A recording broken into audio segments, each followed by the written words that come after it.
का फैसला। नैतिक मूल्यों से ये कहानी भले ही आपको इंसाफ करती ना दिखे, लेकिन जिम्मेदारियों की नजर से देखेंगे तो शायद कुछ समझ में आए। ये क्या है बहू, सुबह से घर का काम करती रहती है, फिर ऑफिस जाती है और बच्चों में लगी रहती है। अरे ऑफिस क्यों नहीं छोड़ देती, या फिर घर के लिए कोई नौकरानी रख ले। कैसी बात कर रही है माँ, जानती तो है ना अभी इनके ऊपर कितना लोन है। थोड़ा ही सही मदद कर देती हूँ तो अच्छा लगता है, और अभी उनको मेरे पैसे की जरूरत भी तो है। सुधा चंदर को बचपन से प्यार करती थी। एक ही मोहल्ले में खेल कूद कर बड़े हुए दोनों।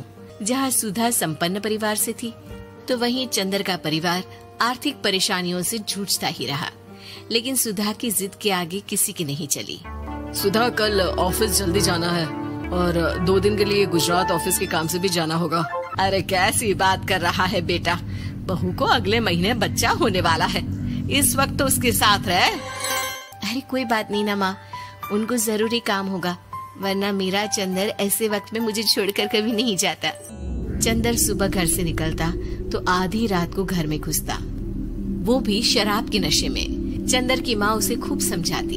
अरे माँ, देख रही हो ना कितना कर्जा है सर पर, काम करना पड़ता है, दिन रात काम नहीं करूँगा तो घर कैसे चलेगा। अरे लेकिन बहू को भी तो देख लिया कर, इस हालत में भी घर का बाहर का सारा काम करती है। चंदर तो जैसे माँ की बात सुनकर भी अनसुना कर देता है। ऑफिस के बाद चंदर का फोन माँ के पास आता है। माँ, वो ऑफिस के काम से आज रात के लिए पास के शहर के ऑफिस जाना पड़ रहा है, कल सुबह आ जाऊंगा।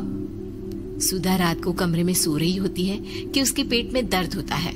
सुधा चंदर को वीडियो कॉल करती है। इनको फोन कर लो, शायद कुछ आराम मिले। लेकिन 10 बार फोन करने पर भी वो सुधा का फोन नहीं उठाता। ऑफिस के काम से गए हैं, हो सकता है बिजी हो। कितनी मेहनत कर रहे हैं हम लोगों के लिए। सुधा सो तो जाती है, लेकिन अकेले उसे कमरे में डर लगता है। अगले रोज चंदर घर आता है, जहाँ सुधा ऑफिस जाने के लिए तैयार हो रही थी। तुम आज भी ऑफिस जाओगे? कल रात भर तो ड्यूटी की है, थक जाओगे, छुट्टी ले लो ना। अरे नहीं, कैसी बात कर रही हो, ये तो पॉसिबल ही नहीं है। अच्छा रुको, मैं जल्दी से तुम्हारा खाना और नाश्ता बना देती हूँ। बेचारी सुधा ऑफिस जाना छोड़कर लग जाती है पति के लिए खाना बनाने, उसके कपड़े प्रेस करने और जरूरत का सामान मुहैया कराने के लिए। हो सके तो रात की ड्यूटी मत लिया करो ना, मुझे बहुत डर लगता है। अरे यार क्या है, तुम तो ऐसे बिहेव कर रही हो कि तुम ही अकेली हो जिसे बच्चा होने वाला है। इतने लोगों के पति जो काम के सिलसिले में बाहर होते हैं, उनका क्या? सुधा को चंदर के मुंह से ये बातें अजीब लगती है। अरे हुआ क्या है तुमको? पहले तो तुम मेरा कितना ख्याल रखते थे, मेरे पास रहते थे, मेरी दवा से लेकर खाने पीने तक का सारा ख्याल, और अब इस बार तो तुम एक दफा भी मेरे साथ डॉक्टर के पास नहीं आए, क्यों? अरे पागल हो गई हो क्या?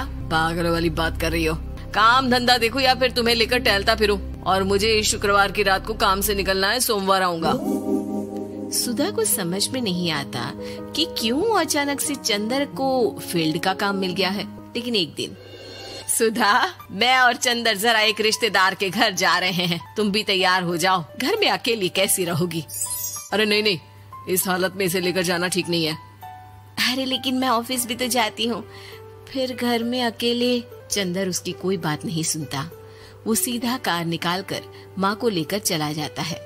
सुधा घर के काम में लग जाती है कि अचानक उसकी नजर चंदर के बैग पर पड़ती है, जिसमें एक कागज दिखाई देता है। इनकी कागज भी ना इधर उधर फैले होते हैं, एक भी खो जाएगा तो बवाल करेंगे।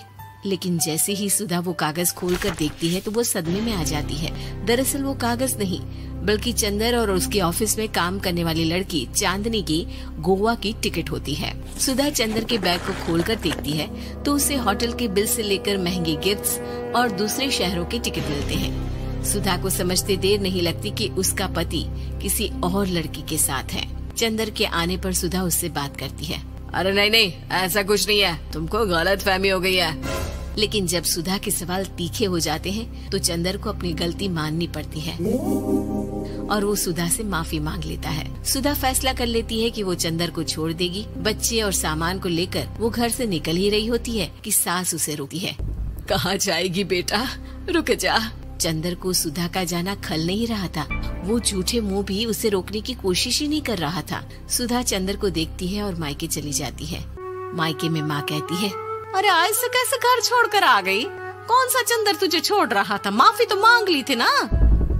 देखो बेटा, बेटी डोली में जाती है और अर्थी में ही निकलती है। पर पापा, मेरा आत्मसम्मान, उसका क्या? आपने मुझे पढ़ाया लिखाया है, इस लायक बनाया कि मैं खुद का खर्चा उठा सकूं, बेटी को पढ़ा सकूं, एक अच्छा जीवन पाऊं।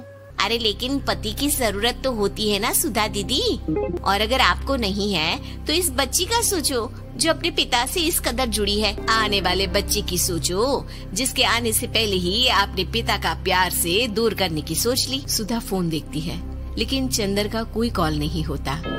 वो समझ नहीं पाती कि अपने आत्मसम्मान के बारे में सोचे या बच्चों के बारे में। मम्मी, हम नाना नानी के घर से दादी और पापा के पास कब जाएंगे? नहीं जाएंगे बेटा, अब यहीं रहेंगे। नहीं मम्मी, मैं पापा के पास जाऊंगी, मुझे दादी के साथ रहना है। और मेरे साथ? हाँ, आपके साथ भी तो, सबके साथ माँ। देखो सुधा दीदी, आपके सर पर पिता का साया होना जरूरी होता है। अपने घमंड के लिए पिता और बेटी को अलग मत करो। सुधा अब सामान उठाकर अपने ससुराल जाने लगती है, लेकिन मन में सवाल रह जाता है कि जिसे दुनिया घमंड समझ रही है वो उसका आत्मसम्मान था। चंदन ने माफी जरूर मांग ली, लेकिन कभी ये एहसास नहीं दिलाया कि वो सिर्फ उसी का है।